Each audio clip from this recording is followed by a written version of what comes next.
시간에는 마태복음 강해 39번째 시간으로 산상수훈 팔복에 관한 결론 부분입니다. 심령이 가난한 자에게 하나님께서 천국을 주셨습니다. 이미 임한 것입니다. 그리고 장차 우리가 요한계시록에서 약속하고 우리 주님이 약속해 주신 요한계시록에서 완성될 아직 오지 않은 그러나 곧 도래하게 될 그 미래적 하나님 나라는 아직 남아 있습니다. 그래서 하나님 나라란 현재적이며 동시에 미래적이다. 즉 예수 그리스도를 믿고 복음을 들어서 믿고 주님을 영접하고 지나온 날 내가 주인으로 살던 삶에서 나를 주인 삼고 살던 삶에서 우리 주님을 주인 삼고 살아가도록 결단하고 과거의 삶을 청산하고 주님께로 돌이킬 때에 하나님은 성령님으로 우리를 인쳐주시죠. 그것이 곧 거듭났다 또는 중생했다, 다시 태어났다. 그리고 우리의 이름이 하늘나라 생명록에 기록이 되어 하나님의 자녀로서 하나님 나라를 유업으로 이을 수 있는 그 영광과 복을 주셨습니다. 그래서 이것은 사실 우리 인간에게 있는 것이 아니라 하나님께 속한 것입니다. 마태복음 5장 3절에 이렇게 시작하잖아요. 심령이 가난한 자는 복이 있나니 천국이 그들의 것임이라. 그러니까 우리가 전 존재 자체로 소망이 없는 인생인 것을 깨닫게 하는 것 자체가 우리에게 속한 게 아니고 하나님의 은혜가 임할 때 그것을 알게 되는 거예요. 그래서 교만은 패망의 선봉이다라고 잠언에 가르쳐주고 있죠. 우리는 교만할 수밖에 없는 본성이 있어요. 그냥 배우지 않아도 세상에 어디 뭐 학교 가서 교만하려고 하는 교만학과 다니지 않아도 그냥 뼛속 깊이 교만한 죄의 본성을 지니고 태어난 것이 우리 모든 사람들입니다. 그런데 이러한 우리의 자연인 부모님의 유전을 이어받아 첫사람 아담의 유전 인자가 우리들 속에 계속 모든 인류 속에 다 들어와 있는데 하나님의 영이 우리 안에 거하시게 되면 내 존재를 보게 되는 거예요. 가난할 수밖에 없는 거예요. 물질의 가난을 말하는 게 아니에요. 아무리 재산이 많아도 아무리 높은 자리에 있어도 한 나라의 최고의 통수권자의 자리에 있어도 많은 사람들이 온 천하에 있는 사람들이 다 자기를 주목하고 명예와 인기와 영광을 누린다 할지라도 하나님 앞에 자기 자신을 바라보면 아무것도 아니다라고 하는 티끌에 불과한 인생이다라고 하는 이것을 깨닫는 것은 하나님께서 특별한 은혜를 주신 사람이 깨닫게 되는 복을 받은 자의 삶이라는 것입니다. 그래서 이렇게 심령이 가난한 자 심에온의 극마화의 말씀드렸죠. 자, 심령이 가난하면 천국이 그들의 것입니다. 심령이 가난하면 우리의 죄를 보고 애통하는 마음이 생깁니다. 세상 환경 때문이 아니에요.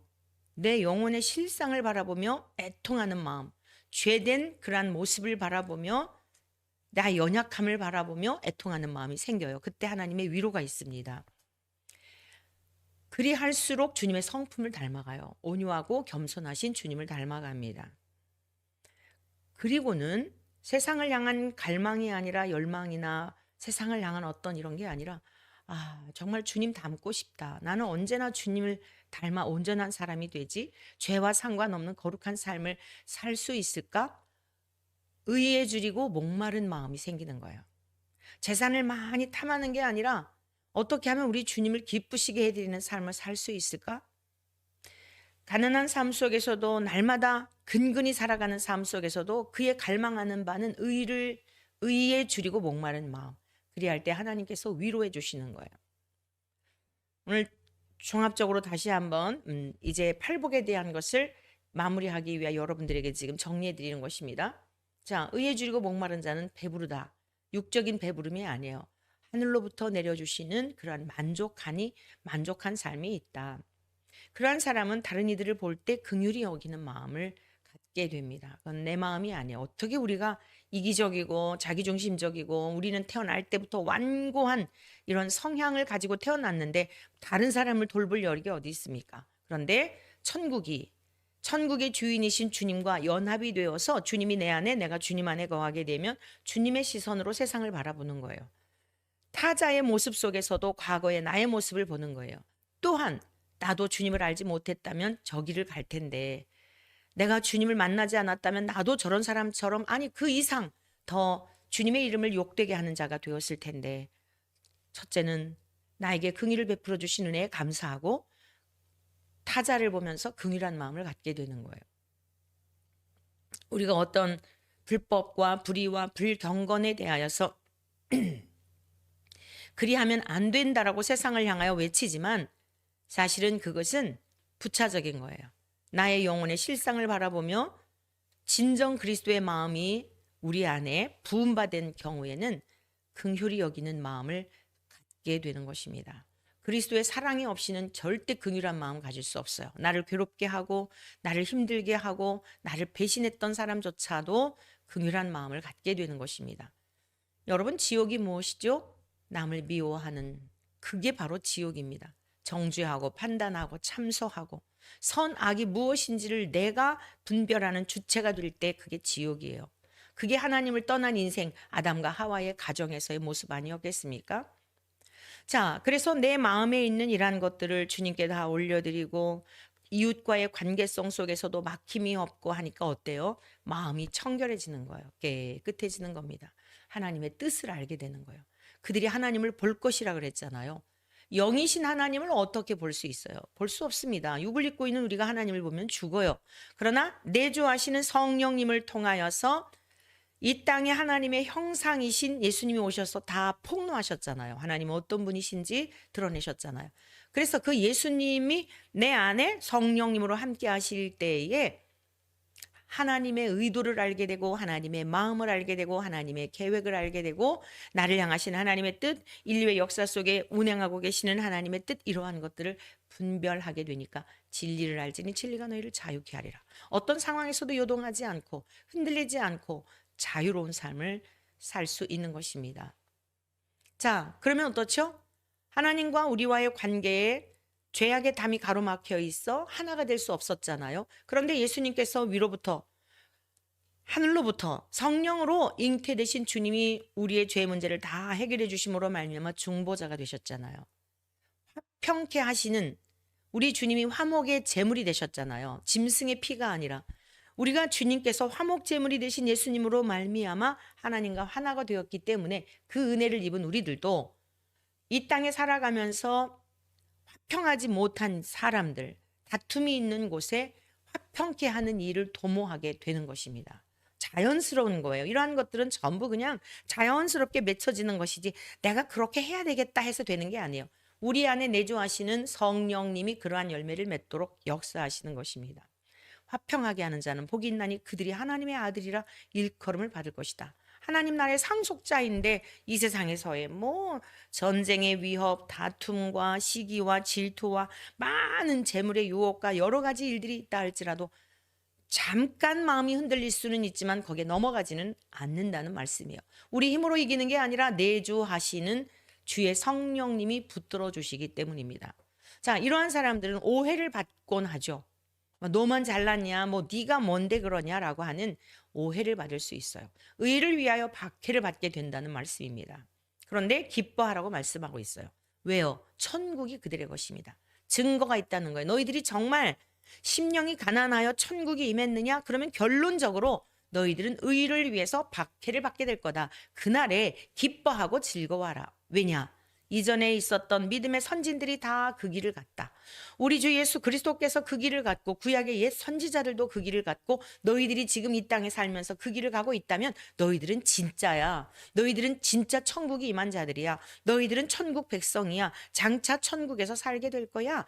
라고 하는 주님의 축복의 말씀, 주님이 우리에게 들려주신 복된 말씀이에요. 제가 이 언어를 잘 여러분들이 이렇게 구사해야 된다고 말씀드렸는데 축복이라고 하는 것은 빌축자, 복복자죠. 우리 주님은 우리 하나님은 그 이상의 어떤 대상이 없기 때문에 하나님을 향하여 하나님 축복해 주세요라고 하는 이러한 용어는 적절하지 않아요. 하나님 복을 내려주세요. 하나님 이상의 어떤 존재가 없어요. 그러니까 하나님은 복 근원이시잖아요. 복의 근원이시기 때문에 복을 내려주세요. 이렇게 기도를 해야 하고, 예수님께서는 육신을 입고 이 땅에 오셨을 때에 우리를 위하여 아버지께 축복하셨죠. 요한복음 17장에 보면 대제사장적인 기도가 있는데, 우리를 위해서 중보하시고 하나님 앞에 육신을 입은 성자로서 축복하셨어요. 하나님, 성부 하나님께 기도드릴 때는 복을 내려 주옵소서. 우리가 다른 사람을 위해서 기도할 때는 하나님, 아무에게 복을 내려 주옵소서, 이렇게 기도를 해야죠. 제가 아무개를 축복하오니, 우리는 이 사람을 위해서 복을 빌 수 있어요. 누구에게요? 하나님께 복을 내려 주옵소서. 네, 자, 그래서 이 심령이 가난하여 천국이 소유한 자는 결국에는 의를 위해서 박해를 받게 된다. 그럴 때 너희들은 즐거워하라, 기뻐해라. 왜냐? 너희들이 지금 제대로 믿고 있다는 증거이기 때문이다. 그러면서 오늘 우리가 함께 배우게 될 말씀은요, 마태복음 5장 11절에서 12절의 말씀입니다. 의를 위하여 박해를 받은 자는 복이 있나니 천국이 그들의 것입니다 라고 하면서, 이제 주님께서 친히 말씀하시기를, 나로 말미암아 너희를 욕하고 박해하고 거짓으로 너희를 거슬러 모든 악한 말을 할 때에는 너희에게 복이 있나니 기뻐하고 즐거워하라. 하늘에서 너희의 상이 큼이라. 네, 의를 위하여 박해를 받은 자는 천국이 이미 임한 자들이라는 거예요. 자기 윤리나 도덕적인 죄 때문이 아니라 의를 위하여서.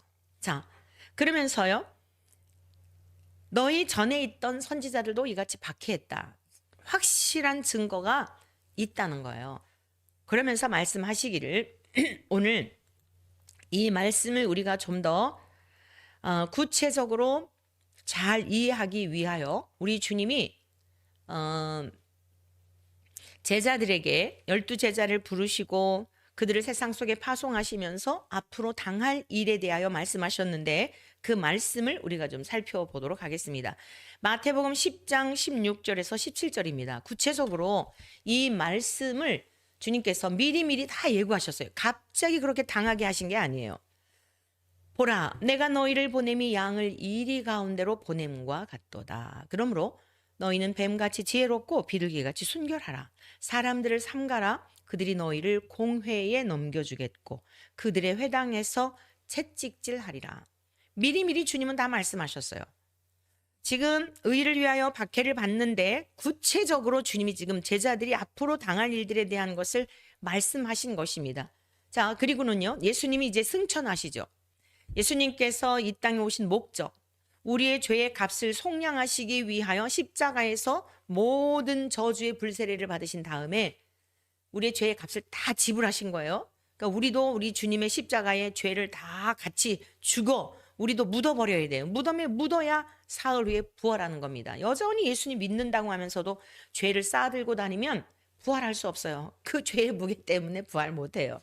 우리의 죄도 주님의 십자가에 같이 못을 박아야, 같이 죽어야 사흘 만에 살아나죠.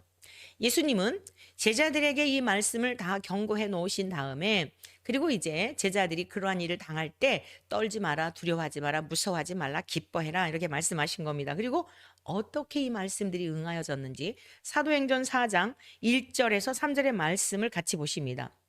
사도들이 백성에게 말할 때에 제사장들과 성전 맡은 자와 사두개인들이 이르러 예수 안에 죽은 자의 부활이 있다고 백성을 가르치고 전함을 싫어하여 그들을 잡음에 날이 이미 저물었으므로 이튿날까지 가두었으니. 자, 우리 주님께서 내가 너희를 보냄이 양을 이리 가운데로 보냄과 같다라고 말씀하셨어요. 양은 힘이 없습니다. 이리가 있으면 양의 먹거리가 되고 양의 먹이가 되어 죽을 수밖에 없는 거예요. 너희들이 이 세상, 악한 세상 속에, 죄 가운데 다 덮여있는 이 세상 속에 내가 너희를 보낼 수밖에 없어. 왜냐? 내가 왔던 목적, 성부께서 보내신 목적은 십자가에서 죽으시고 부활하시고 승천하시는 데까지 성자 예수님이 하시는 사역이었어요.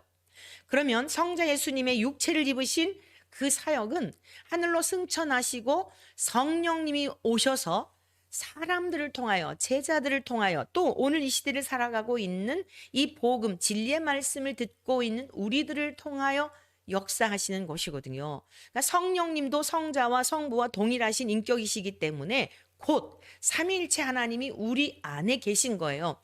우리 안에 계시는데 문제는 뭐죠? 예수님이 이 땅에 오셨을 때에 심지어 대제사장은 아무나 대제사장이 되는 것이 아니잖아요. 제사장들 중에서도 그 가운데서도 제비를 뽑아서 지성소에 들어갈 수 있는 자격을 부여받은, 하나님을 특심하게 제사를 드리며 하나님 앞에 하나님이 어떤 분인지를 알 만한 이러한 사람, 가장 탁월한 종교 지도자의 우두머리라고 할 수 있는 이런 사람이에요. 유대인들에게 있어서는 대단한 존재예요. 그런데 그들조차도 예수님을 몰라봤잖아요. 바리새인들은 어떻습니까? 성경에 대해서 능통하다라고 하는 그런 사람들. 사두개인들은 어떤 사람들입니까? 이 사람들은 엘리트 계층이에요. 근데 이 사람들은 부활을 안 믿습니다. 천사도 안 믿어요. 바리새인들은 믿어요. 그러니까 이 사도들이 백성에게 말할 때 제사장들과 성전 맡은 자와 성전에서 이제 레위 지파 가운데 성전을 돌보고 하는 그런 사람들 있죠.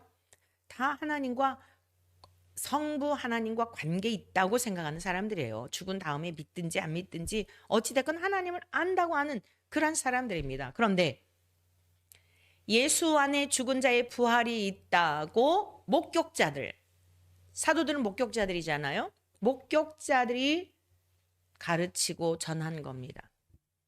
그런데 예수님의 부활과 예수님이 어떤 분이신지에 대한 증언과 이런 것들을 아주 싫어했어요. 의를 위하여 박해를 받은 자, 의가 무엇인지를 잘 따라오셔야 합니다. 의는, 하나님의 의는 예수 그리스도의 십자가의 사건이에요.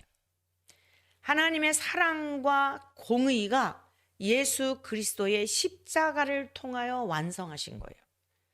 그래서 기독교의 복음은 예수 그리스도의 십자가의 죽음을 우리의 전인격적으로 전존재적으로 성령의 감동하심을 통하여 믿지 아니하면, 예수 그리스도의 부활하심이 곧 우리의 부활이라는 사실을 믿지 아니하면, 우리가 죽은 다음에 심판이 있으나 예수 그리스도를 믿어 사망에서 생명으로 옮겨졌다는 이 사실을 믿지 않는다면 참된 기독교와 상관이 없는 겁니다. 그냥 머리로만 아는 것일 뿐이지, 여러분들이 그걸 명목상 그리스도인이라 그래요.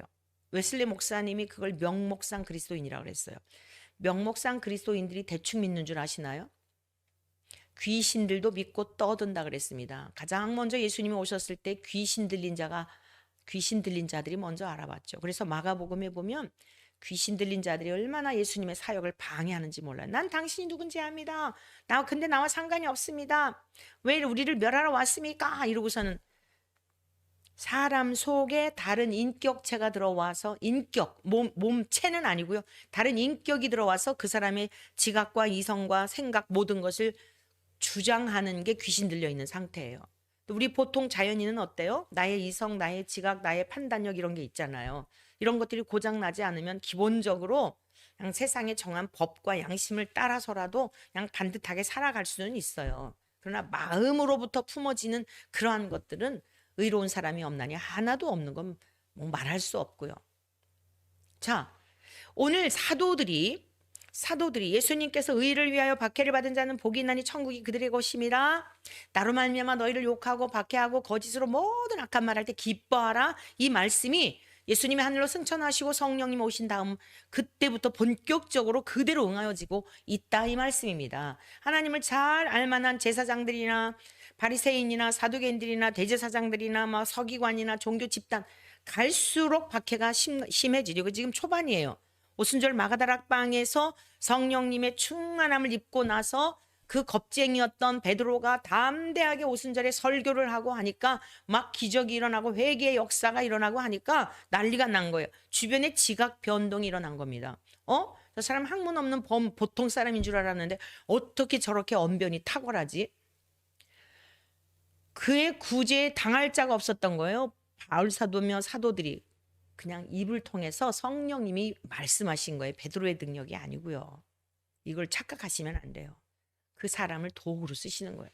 우리 모두 도구예요. 그냥 쉽게 말해서 그냥 껍데기예요. 그러면 성령이 우리의 인격을 무시하느냐? 아니요. 우리의 인격을 존중해 주시면서 우리의 지각을 사로잡으셔서 거룩하시고 온전하신 성령님이 우리의 입술을 통해 말씀하시게 하는 거죠.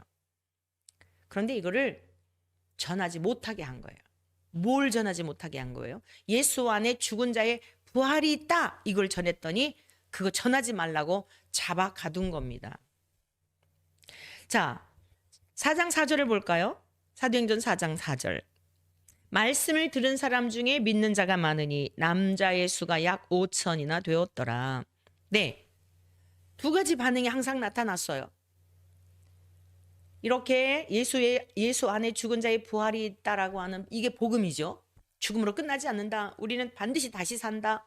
우리가 다 심판을 받고 지옥에 가게 되었는데 예수님이 우리를 사망 권세에서 건져주셨다. 예수 그리스도 하나님의 아들이신 예수님을 믿으면 영생을 얻었고 우리가 장차 영원한 하나님 나라를 유업으로 받게 된다. 얼마나 복음입니까? 그래서 죽음이 두렵지 않은 거예요. 솔직히 말해서 여러분 정말 날마다 우리 자신의 믿음을 검토해 보아야 합니다. 세월이 가는 것이 두렵습니까? 기대가 됩니까? 세월이 흐르는 것이 기대가 되어야 합니다. 노년에 계신 분들 막 하루하루 소망이 없다, 재미가 없다, 또 죽음을 두려워한다. 믿음 생활을 잘 하시는 분인 것 같은데도 그렇다고 한다면 다시 신앙을 점검해 보아야 돼요. 정말 주님이 내 안에 계시면 사랑하는 주님을 만나기 위하여 주님과 함께 살기 위해 신앙생활 하잖아요. 아니 신랑 신부가 약혼을 했으면 결혼하고 함께 살기 위해서 그날을 손꼽아 기다리려는 게 당연한 거잖아요. 그런데 우리 주님 만날 신랑이신 주님을 만날 그 시간이 싫어진다. 막 너무 괴롭다. 죽을까 봐 겁난다. 이거 문제가 있다는 거죠. 나이가 들어가도 세월이 흘러도 기대가 되는 거예요. 살기 좋은 세상이어서 기대되는 게 아니에요. 우리 주님 배울 날이 가깝구나. 오늘 하룻밤 또 지났구나. 주님 언제 주님 오시려나요? 하늘에 붉은 그러한 1000개 이상만 보더라도 우리 주님 오시려나. 앞서가신 믿음의 우리나라의 주기철 목사님이나 이런 분들 그러셨다 그러잖아요. 하늘에 구름이 붉기만 해도 우리 주님 오시려나. 그리고 소망하셨다잖아요. 우리에게 있어서 부활이 없다면 기독교에 구태여 기독교 믿을 이유가 없어요. 근데 이러한 것을 싫어하는 그러한 자들도 있었지만 베드로 사도의 복음 전파를 통하여서 말씀을 들은 사람 중에 믿는 자가 많으니 남자의 수가 약 5천이나 되었더라. 여러분 여기서 우리가 사도행전을 볼 때에 3,000명, 4,000명, 5,000명 회개하고 돌아왔다는 이 말씀 속에 꼭 잊지 말아야 할 게 있어요. 이들은 1차적으로 예수님을 만났던 자들입니다. 예수님을 통하여서 오병이어의 기적을 경험했던 자들입니다. 예수님을 통하여서 질병 가운데 고침받았던 자들입니다. 그런데 어떠했죠? 이들이 곧 예수님을 죽였습니다. 왜요? 그들이 원하는 것은 땅의 것을 소망하는 자들이었기 때문에 영생의 복음을 전하시는 주님 이들이 용납할 수 없었고 이해도 되지 않았어요. 결국 재판을 받으실 때에 바라바, 살인자였던 바라바가 죽음이 마땅해요. 그런데도 바라바는 살려주고 예수를 십자가에 못 박게 하소서, 못 박게 하소서. 당시의 로마의 처형법 가운데 가장 극악한 죄인이 처형을 받아야 할 그 처형을 예수님에게 뒤집어 씌우면서 죽게 하였지 않습니까? 이 5,000명. 남자의 수가 5,000명이나 더하였더라. 5천이나 되었더라. 이 사람들이 누구예요? 떡을 먹었던 사람, 예수님을 통해 기적을 경험했던 사람. 그런데 예수님을 또한 못 박게 하소서, 십자가에 못 박게 하소서 했던 다 그 사람들이에요. 다 등지고 예수님이 십자가에 돌아가실 때 다 등지고 오히려 저주하고 침뱉고 모욕했던 그 인간들이에요. 그런데 제자들을 통해서 주님이 결실을 하도록 주님은 뿌리셨고 제자들은 거두게 하시면서 하나님 아버지께서 모으시는 알곡들을 모으시는 그 기쁨에 참여하도록 제자들에게 영광을 주신 거예요. 오늘을 살아가는 우리들이 엄청난 일을 한다 할지라도 그거 우리들 혼자 하는 게 아니에요. 광화문에서 오늘도 이제 날씨가 매우 춥더라고요. 정 목사님이 막 미리 걱정을 해요. 오늘 영하 10도가 된다는데 지난 주말에 큰일 났네. 왜요? 그랬더니 월요일 날 엄청 춥대는데 어떡하냐는 거예요. 꽁꽁 싸매고 가면 되죠. 네. 걱정할 일 없어요. 두려울 일 없어요. 그런데 우리가 아무리 추운 영하 10도의 뭐 일기 속에 나가서 나라를 위해서 기도하고 감리교회를 바로 세기 위해서 기도하고 한 영혼이라도 하나님의 말씀을 듣고 주께로 돌아오기를 위해서 기도한다 할지라도 자랑할 게 하나도 없다는 것입니다. 왜일까요? 여러분들이 복음을 전해서 누군가 이렇게 결실을 맺었지만 배후에 그 영혼을 위하여 기도한 많은 분들이 이 땅에서는 모르지만 그 한 영혼을 놓고 기도하고 수고한 분들이 많이 있어요. 무엇보다도 성령님이 말할 수 없는 탄식으로 그 영혼을 구원하시기 위하여 끊임없이 포기하지 않으시고 기도하셨다는 것을 잊으시면 안 돼요. 근데 그 열매를 누가 맺게 한 거예요? 여러분들을 통해 열매를 맺게 한 거예요. 왜요? 영광스러운 하나님 나라의 일에 많은 사람을 옳은 대로 돌아오게 한 자는 하늘의 별과 같이 비추리라. 그게 진짜 스타 아닙니까? 영광을 주시기 위하여 그 일에 참여하게 하신 겁니다. 그 축구 경기를 할 때 보면은 11명의 선수들이 뛰잖아요. 토트넘의 그 손흥민 선수 보면은 어떤 경우에는 도움을 주잖아요. 이렇게 옆에 있는 선수가 골을 넣도록 어시스트라고 그러죠. 잘 그걸 받아 넘기도록 옆에서 도움을 주는 그런 역할도 하지만 대부분 열광할 때는 언제예요? 도움을 줄 때 열광하는 것보다 골을 넣었을 때 막 열광을 하잖아요. 그리고 뭐 몇 개를 도움 주었나? 중요한 건 뭐를 가지고 평가를 하죠? 잘을 모르지만 골을 넣은 숫자를 가지고 평가하지 않습니까? 근데 벤치에 앉아 있었던 선수들은 어때요?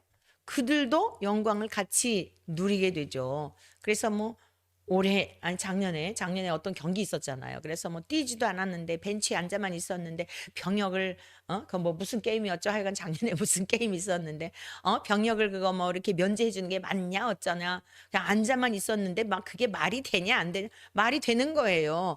그 소속에 속해 있으면 그 구단에 속해 있으면 다 같이 밥도 먹고 버스 타고 갈 때 다 같이 타고 같은 유니폼 입고 같이 대접받는 거예요. 여러분 우리가 하늘 가족이 되었다는 게 얼마나 영광인지 기억하셔야 됩니다. 그러니까 여러분들이 집에서 기도하고 있는 것도 하나님은 다 계수하고 계세요. 아유 누구는 저 막 추운데 나가서 저렇게 하시고 아유 주님 죄송해요. 죄송해요를 바꿔서 기도하시기를 바랍니다. 오늘 저와 우리 몇 분이나 오실지는 모르겠지만 우리는 앞에 나가서 필드에서 뛰는 선수라고 한다면 여러분들은 막 열심히 기도로다가 화력을 짚어주셔야 돼요. 나중에 어때요? 하나님이 다 같이 계수해 주신다고요. 제 이야기가 아니라 앞으로 우리가 이제 마태복음 6장에서 배우게 되겠지만 기도에 대하여 구제에 대해 다 상급이 있어요. 하나님은 공의로우셔서 절대로 지나치시는 법이 없습니다. 다 천사들을 통하여 매일매일마다 보고하며 전부 다 기록해 놓고 계세요. 생명록만 있는 게 아닙니다. 하나님 나라는 행위록도 있습니다. 자, 그래서 오늘 이 제자들이 5천이나 되는 수를 주님께로 돌아왔어요. 회개한 자들이 3천 명이었어요. 이 사람들이 뜬금없는 사람이 아니라 예수님을 만났고 예수님을 통해 기적을 경험했고 예수님을 통해 복음도 들었고 그러한 사람들이에요. 근데 예수님을 믿지 못했는데 이제 성령님이 오시고 나서 진리의 성령님을 통하여 제자들이 증언하게 될 때에 결실하게 하셨다. 다시 이제 돌아가 봅니다. 어디로 돌아가느냐? 마태복음 10장으로 돌아가 보겠습니다. 10장으로. 아까 말씀드렸죠. 너희를 보냄이 양을 이리 가운데로 보낸 것 같다라고 하는 그 말씀을 다시 이제 연결해서 보겠습니다. 10장 18절에서 20절입니다.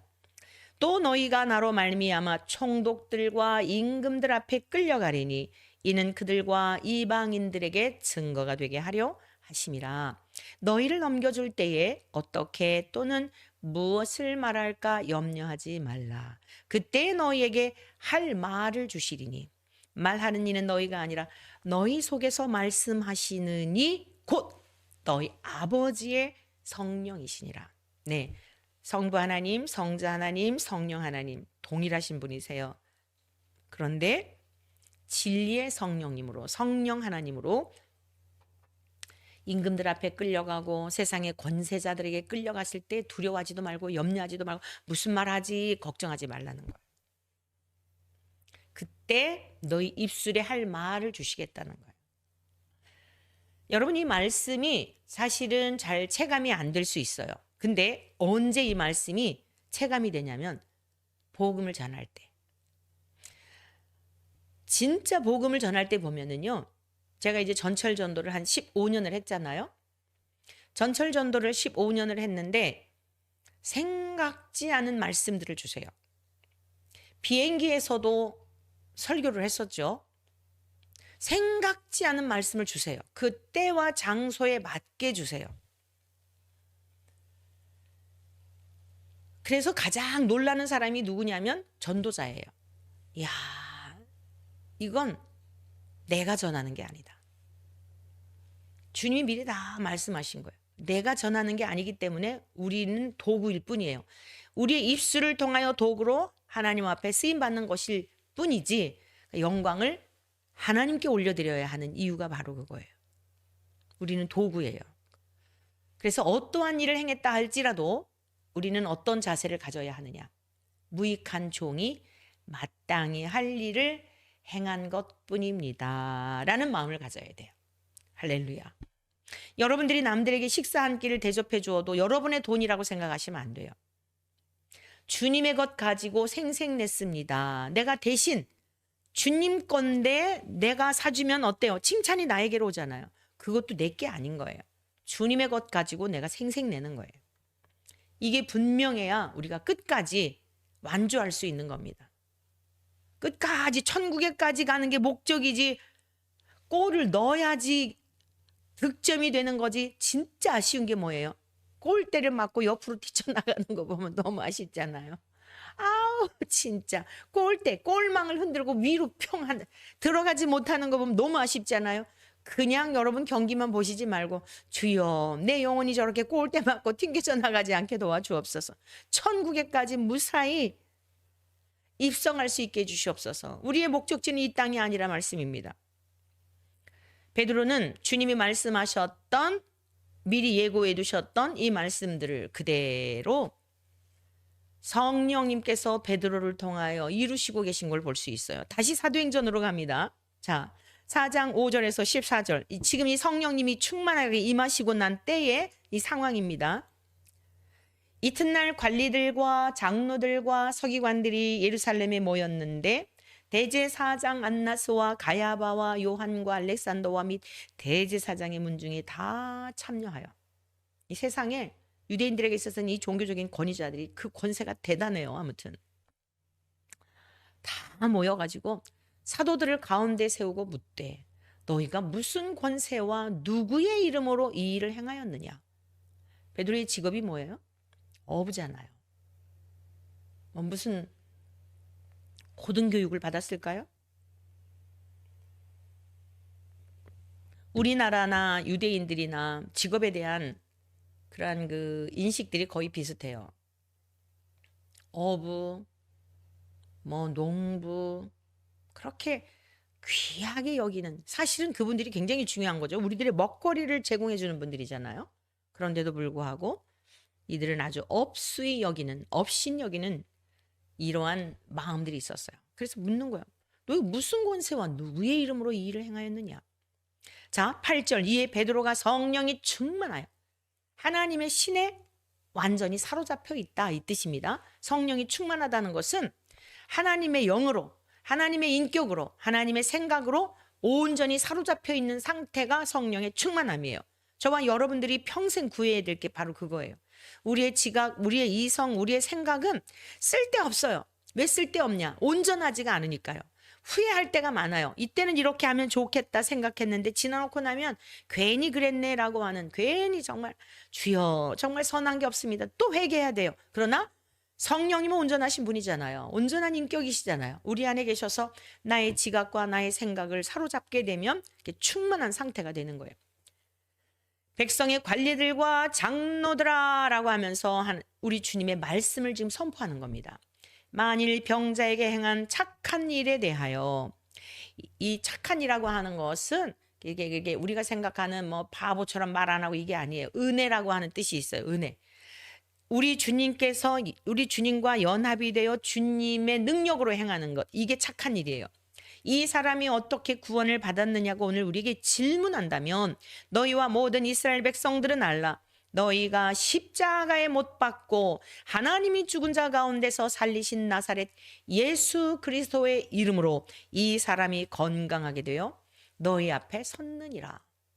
지금 이 대제사장이라든가 종교 지도자들 이들을 향하여 뭐라고 말씀하시? 당신들이 예수님을 십자가에 죽였다 이러고 얘기하는 거예요. 이야기가 아니라 말씀을 선포하는 거예요.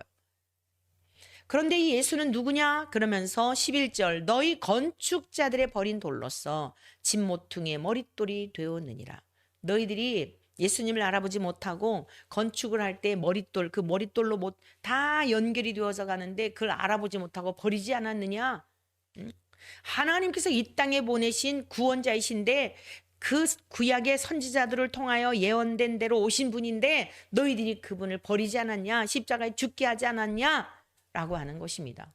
얼마나 마음이 찔림을 받겠습니까? 이 사람들이. 그러면서 다른 이로서는 구원을 받을 수 없나니 천하 사람 중에 구원을 받을 만한 다른 이름을 우리에게 주신 일이 없음이라 하였더라.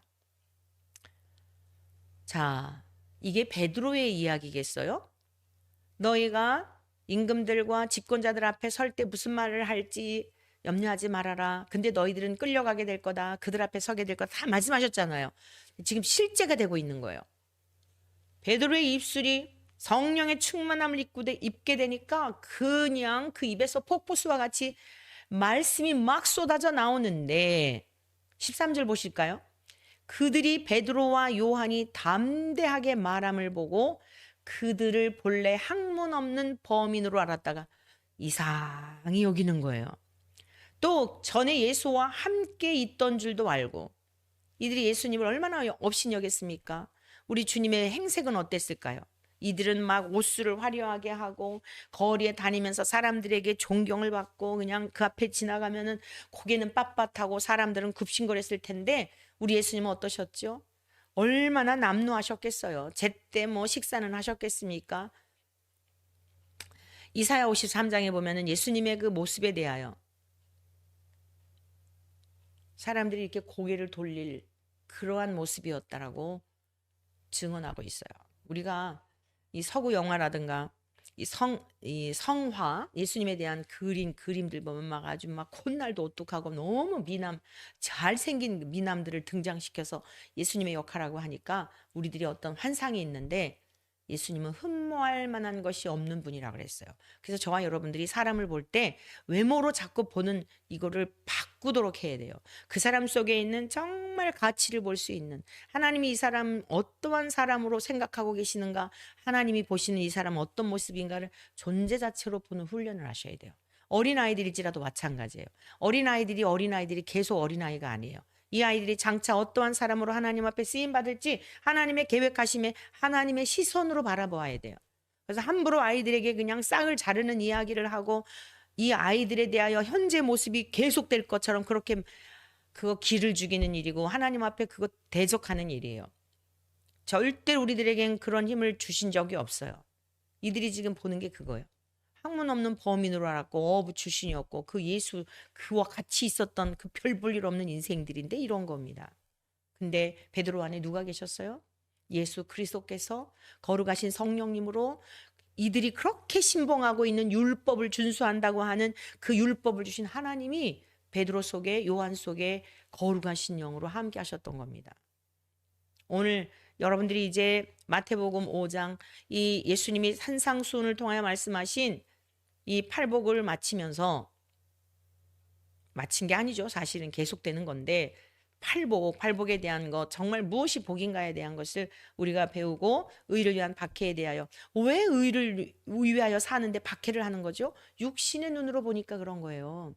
그 말씀의 의미와 그 말씀의 능력과 권세와 그 말씀 속에 얼마나 놀라운 하나님 나라의 비밀이 담겨져 있는지를 건성으로 들으니까 겉 모양으로만 보니까 에게게 이러고 업신여겨서 하늘나라를 잃어버리는 겁니다.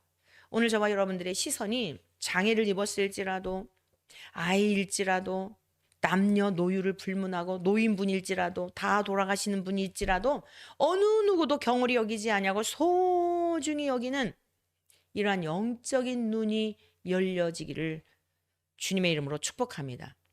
왜 그러느냐? 자, 마태복음 이 13절 14절 마저 보겠습니다.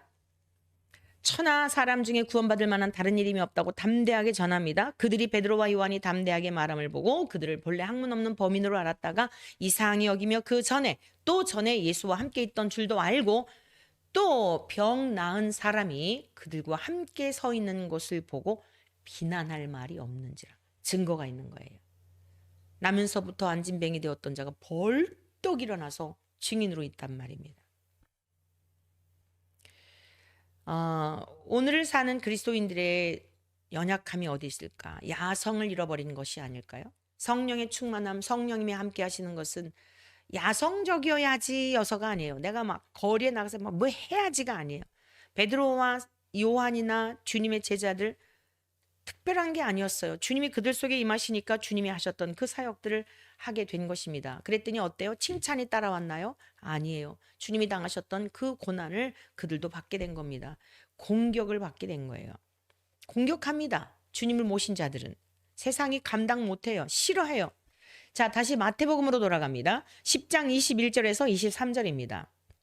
이것은 이제 사도행전은 주님이 하늘나라 가셨을 때에 성령님이 오셔서 말씀이 실제가 된 걸 말씀하시고, 지금 이것은 이미 이 땅에 계실 때에 앞으로 너희들이 이런 일을 당할 거야 라고 한 내용을 소개해드리고 있는 거예요. 10장 21절 23절 장차 형제가 형제를, 아버지가 자식을 죽는데 내주며 자식들이 부모를 대적하여 죽게 하리라. 또 너희가 내 이름으로 말미암아. 자, 공격을 받는 이유가 뭐예요? 의를 위해서 박해를 받는 이유가 뭐예요? 예수님의 이름 때문이라는 겁니다. 모든 사람에게 미움을 받을 것이나 끝까지 견디는 자는 구원을 얻으리라. 앞서 말씀드렸죠? 우리의 목적지는 천국이에요. 골 안에 축구 선수가 골을 넣는 게 목적이란 말이에요. 아무리 재주를 부리고 운동장에서 뛰어야 소용이 없는 거예요. 정말 여러분들의 목적지 천국. 끝까지 견디는 자가 천국에 들어간다는 거예요. 이 동네에서 너희를 박해하거든 저 동네로 피하라. 내가 진실로 너희에게 이르노니 이스라엘의 모든 동네를 다 다니지 못하여서 인자가 오리라. 네, 사도들이 전해줬던 복음이 지금까지 계속적으로 증거되고 있죠. 자, 여기 보세요. 주님께서 지금 말씀하시기를, 이런 말씀들이 또 난해하기 때문에 굉장히 성경에 대해서 왜곡하기가 쉬워요. 이 동네에서 너희를 박해하거든 저 동네로 피하라. 내가 진실로 너희에게 이르노니 이스라엘 모든 동네를 다 다니지 못하여서 인자가 오리라. 그런데 이렇게 생각할 수 있잖아요. 문자적으로만 생각하면 예수님 안 오셨잖아요. 재림하시지 않았잖아요. 하나님 나라가 뭐라고 그랬어요? 하나님 나라는 여기 있다 저기 있다 너희 눈에 보이게 임하는 것이 아니라 너희 안에 임하느니라 이러셨잖아요. 하나님 나라가 뭐죠? 천국의 주인이신 그분이 임재하신 곳이 하나님 나라예요. 제자들이 어땠어요? 이 동네 저 동네 박해를 받으면서, 의를 위하여 박해를 받으면서 복음을 전하였죠. 그런데 그 안에 누가 계셨던 거예요? 이미 부활하시고 승천하시고 성령님으로 하나님 나라가 임한 겁니다.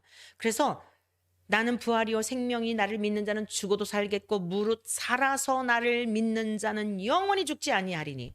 그럼 이런 것도 여러분 난해하죠? 제자들 죽었잖아요.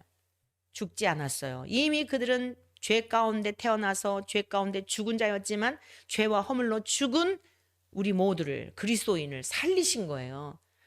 그래서 우리는 삶과 죽음에 별 의미가 없는 거예요. 죽음은 모든 우리의 수고를 다 그치고 편히 쉬는 시간인 거고, 살아있는 시간은 일하는 시간이에요. 여러분 이것을 명확하게 이해하시기를 바라요. 밤에 잠자고 아침에 일어나는 것과 똑같은 거예요. 잠자는 시간은 뭐죠? 쉬는 시간이에요.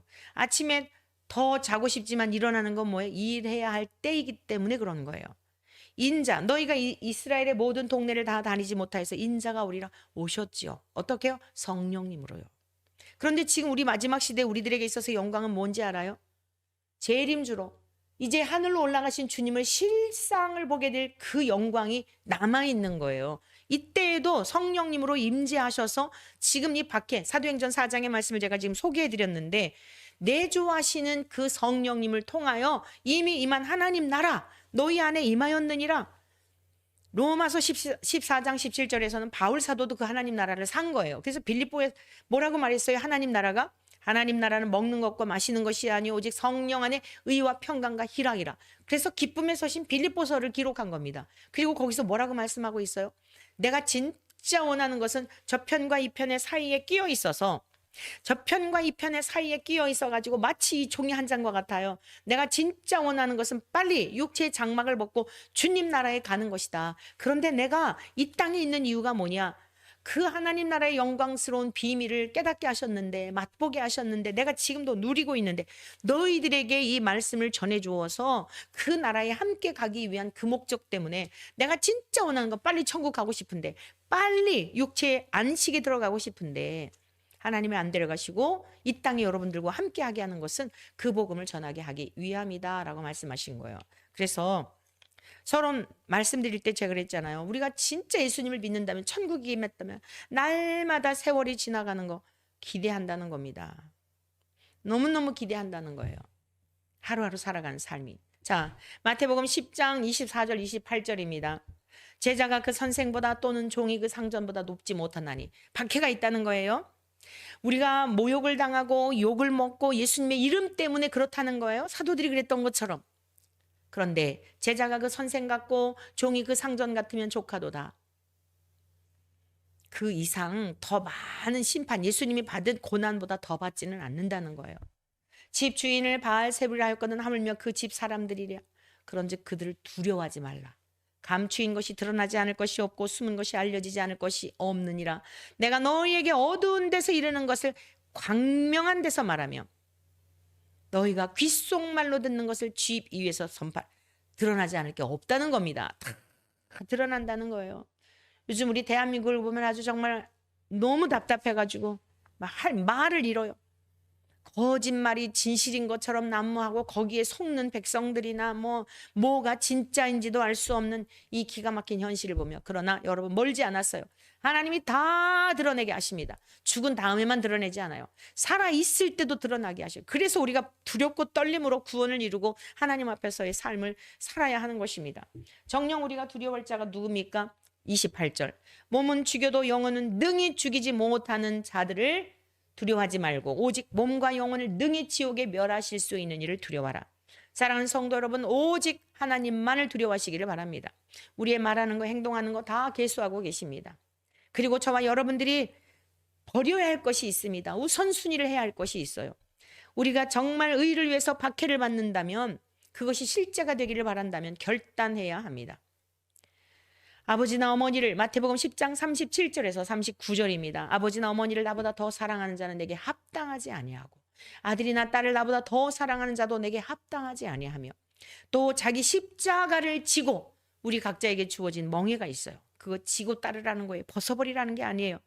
이 땅에 살 동안은 그 주어진 십자가가 있습니다. 자기의 십자가를 지고 나를 따르지 않는 자도 내게 합당하지 아니하니라. 자기 목숨을 얻는 자, 내가 이 땅에서 무엇인가 목숨을 얻어보려고 하는 거, 그런 사람을 잃는다는 거예요. 나를 위하여 자기 목숨을 잃는 자, 의를 위해서 박해를 받는 자, 그 사람은 오히려 얻는다는 것입니다. 10장 40절에서 42절입니다. 마태복음 10장 40절.